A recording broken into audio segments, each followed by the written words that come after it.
You have a job. Maybe two. You check your account at the end of the month and wonder where it all went. Sound familiar? Here's what nobody says out loud. It's not about the coffee. It's not about eating out too much. It's not even about discipline. Those are just the easy answers people throw at you so they don't have to say the real thing. The real thing is uncomfortable. And most people, financial advisors, Instagram gurus, your parents, they skip it entirely. Because saying it means admitting something deeper about the way this whole system actually works. I'm not here to sell you a budget template. I'm not going to tell you to cut subscriptions and call it a day. What I'm going to do is say the thing that everyone around you has been avoiding. Because I think somewhere, in the back of your mind, you already feel it. You just haven't had the words for it yet. So let's start there. Let me ask you something. When did you first learn about money? Not in school. Not from a textbook. I mean really learn, the kind of learning that sticks in your bones, that shapes how you feel when you swipe your card or hand over cash. For most people, it was watching. Watching a parent sigh at a bill. Watching a conversation go quiet when the topic came up at dinner. Watching the adults in your life work harder than anyone you knew, and still never quite arrive somewhere that felt like safety. That's your first financial education. And nobody chose it for you. Here's what's interesting about that. The way you emotionally relate to money, the anxiety, the avoidance, the spending that feels like relief, almost none of it came from decisions you consciously made. It came from patterns you absorbed before you even had the language to question them. Psychologists call this a money script. A set of unconscious beliefs that run quietly in the background every single time a financial decision appears in front of you. And the brutal truth is this: most people go their entire lives without ever reading the script they've been following. They just keep acting it out. Month after month. Year after year. Wondering why nothing changes. It's not a discipline problem. It never was. It's a pattern problem. And patterns don't break just because you want them to. They break when you finally see them clearly. Here's something that took me a long time to understand. Money is never just money. For some people, money is safety. The number in the account isn't a number, it's a feeling of control in a world that feels unpredictable. So they hoard it, freeze when they need to spend it, and feel a low-grade panic anytime the balance drops, even when they're objectively fine. For others, money is identity. What they wear, where they eat, what they drive, it's all a message being sent outward. Not to be flashy, necessarily, but to prove something. To themselves. To the people who once made them feel like they weren't enough. And for a lot of people, more than would ever admit it, money is an escape. Spending feels like breathing. A new purchase is a moment of control inside a life that otherwise feels like it's happening to them, not with them. None of this is weakness. None of this is stupidity. This is just what happens when human beings, emotional, complicated, scarred in small ways, interact with a system that treats them like they're perfectly rational actors. You are not a perfectly rational actor. Neither am I. Neither is anyone who's ever made a decision under stress, or loneliness, or the quiet desperation of a Tuesday afternoon that felt like it would never end. The question isn't whether your emotions affect your finances. They do. They always will. The question is whether you're aware of which emotion is driving, and whether that emotion is taking you somewhere you actually want to go. There's a war being fought for your attention. And the prize, at the end of that war, is your wallet. Every app on your phone. Every notification. Every carefully engineered scroll that never quite reaches a bottom. These aren't accidents. They are the output of some of the most sophisticated behavioral science ever applied to human beings, designed by rooms full of very smart people whose single job is to make you feel a need you didn't have 60 seconds ago. And here's the part that should make you pause. It's working. Not because you're weak, but because you're human. The same parts of your brain that once helped your ancestors survive, the urgency, the comparison, the fear of missing out, are now being used against you at scale. Daily.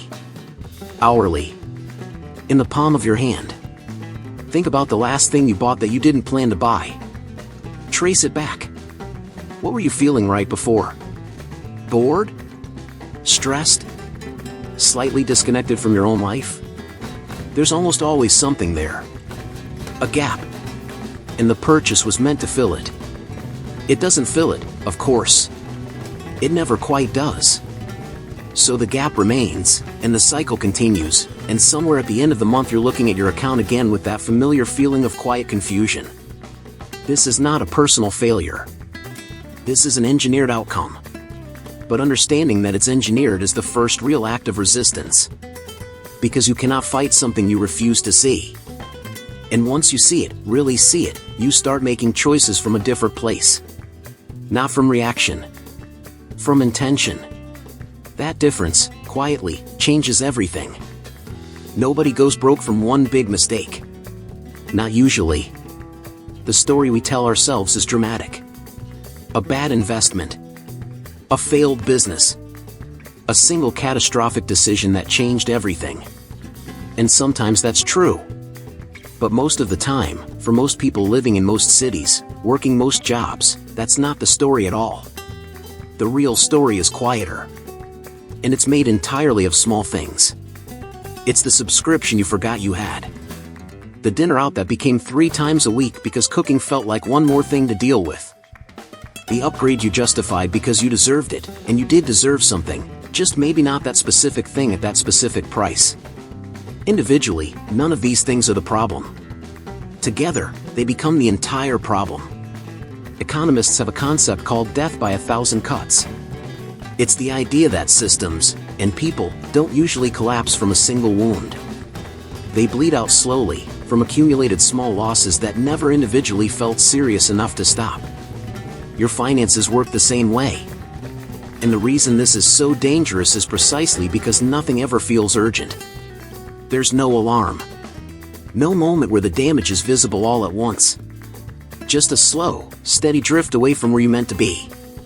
There's a question worth sitting with here. Not where did all my money go? That question tends to make people defensive and tired. The better question is this: which of my daily defaults were actually chosen, and which ones just happened to me? Because there's a version of your spending that reflects your real values. The things you actually care about. The life you're actually trying to build. And then there's the version that's just friction, the path of least resistance dressed up as a lifestyle. Most people are living somewhere between the two. Paying for both. Getting the full benefit of neither. I've seen 2 kinds of people handle money. And the difference between them isn't income.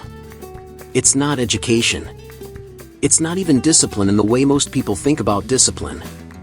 The difference is relationship with time. People who stay broke, and I mean that without judgment, because most of us have been there, tend to live almost entirely in the present tense. Not because they're irresponsible, but because the present is loud. The present has bills that are due now, stress that is happening now, a reward that feels good now. The future is abstract. The future is quiet. The future can wait. People who slowly, quietly build something, they've learned to make the future feel real. Not through willpower. Not through some extraordinary ability to delay gratification. But through a shift in how they see themselves in relation to time. They understand that the person who opens that account in 10 years, the one who either has options or doesn't, is the same person making small decisions today. That future self isn't a stranger. It's them. Just older. And either grateful or not. There's a word for this in behavioral economics: temporal discounting. The tendency to value things less the further away they are. $100 today feels worth more than $100 next year, even when logic says they're the same. Our brains are wired this way. It's not a flaw, it was useful, once, when the future was genuinely uncertain and survival meant acting now. But you're not running from a predator. You're building a life. And building a life requires thinking in longer arcs than the ones your nervous system was originally designed for. The people who figure this out don't become perfect. They still make impulsive decisions sometimes. They still have months that don't go according to plan. But they've anchored themselves to something larger than the moment. A direction. A version of themselves they're moving toward. And that anchor, quiet as it is, changes every single small decision that follows. Not dramatically. Just enough. Which, over time, turns out to be everything. If you've made it here, to this point in the video, all the way through, I want to say something directly to you. Most people click away. Most people get uncomfortable when a conversation stops being surface level and starts asking something real of them. You didn't. That tells me something about who you are and what you're actually looking for.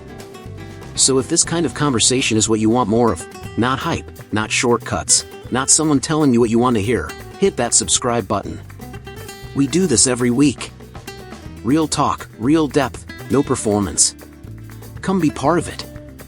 And I'll tell you something. The people who find this channel and stay, they're not here by accident. They're usually at a point where the easy answers stopped being enough. Where they're ready to look at things a little more honestly. If that's you, you're exactly where you need to be. Now, back to where we were. Because there's one more thing I haven't said yet. And it might be the most important piece of this entire conversation. We've talked about the patterns you inherited. The emotions underneath your spending. The engineered pressure of a system designed to keep you consuming. The slow bleed of unconsidered defaults. The difference between people who drift and people who build. But here's what I haven't told you yet. None of that changes until one specific moment happens inside you. Not a budgeting app. Not a financial plan. Not a new salary. One moment. Internal. Quiet. Almost impossible to manufacture from the outside.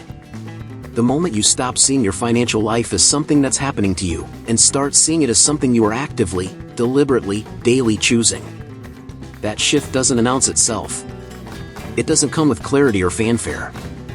It usually arrives in a very ordinary moment, when you're about to make a familiar decision, and something in you pauses, just long enough to ask a different question.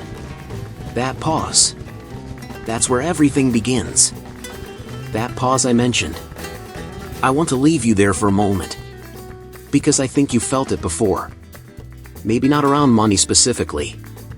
Maybe it was a relationship you stayed in too long. A job that was slowly draining you. A version of yourself you kept performing because it was easier than explaining who you were actually becoming. At some point, something in you went quiet enough to hear the truth. That's the same muscle. The same moment. Just applied to a different part of your life. Money is not the destination. It never was. It's the mirror. It reflects, with uncomfortable precision, what you actually value, not what you say you value, not what you intend to value, but what your daily decisions, compounded over time, reveal that you value. And when you look at that mirror honestly, not with guilt, not with shame, but with the steady eyes of someone who has decided to finally see clearly, something shifts. You stop asking where the money went. You start asking where you want it to go. You stop reacting to the month. You start designing it. Not perfectly. Never perfectly. But with intention. And intention, sustained over time, is the only thing that has ever built anything worth having. There's a line that has stayed with me. Proverbs 21 verse 5, "The plans of the diligent lead to profit as surely as haste leads to poverty." Not because it's about wealth, but because it's about the quality of attention you bring to your own life. Diligence isn't hustle. It's not grinding yourself into the ground.